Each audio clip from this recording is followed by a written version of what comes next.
প্রিয় দর্শক, মুসলিম উম্মার মুজাহিদদের মধ্যে বদরী মুজাহিদ সাহাবীদের মর্যাদা সবার উপরে। তাদের সম্পর্কে পেয়ারা নবী সাল্লাল্লাহু আলাইহি ওয়াসাল্লাম বলেছেন, তাদের পূর্বের ও পরের সমস্ত গুনাহ মাফ করে দেয়া হয়েছে।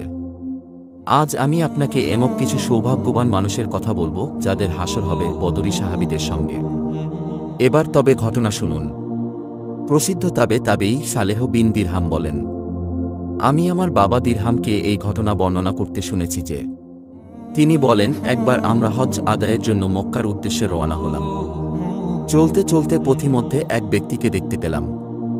তিনি আমাদের লক্ষ্য করে বললেন, তোমাদের এলাকার পাশে উবুল্লা নামক একটি জনপদ রয়েছে। আমরা বললাম, জি আছে। লোকটি বলল, তোমাদের মধ্যে কে এই দায়িত্ব নিবে যে উবুল্লা জনপদের মসজিদুল আসসারে আমার জন্য 2 রাকাত অথবা 4 রাকাত নামাজ পড়বে, আর বলবে, এ নামাজ আমি আবু হুরায়রার জন্য আদায় করেছি।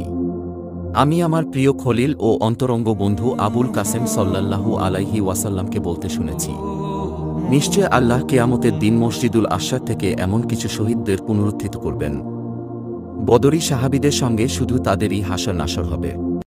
আবু দাউদ শরীফ, কিতাবুল মালাহিম, হাদিস নাম্বার 4308।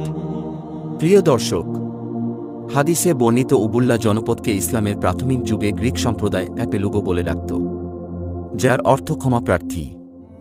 এই জনপদটি বর্তমান ইরাকের বসরা শহরের পূর্বে পারস্য উপসাগরের মাথার একটি বন্দর শহর ছিল। মধ্যযুগীয় সময়ে এটি ভারতের সাথে বাণিজ্যের জন্য ইরাকের প্রধান বাণিজ্যিক কেন্দ্র হিসাবে কাজ করেছিল। ইমাম আবু দাউদ রহিমাহুল্লাহ হাদিসটি রেওয়ায়ত করে মসজিদের ব্যাখ্যায় বলেন, মসজিদটি উবুল্লা শহরের সাগর তীরে অবস্থিত। আল্লাহ তাআলা আমাদের সবাইকে এই সৌভাগ্যবানদের কাতারে শামিল হওয়ার তৌফিক দান করুন। আমিন।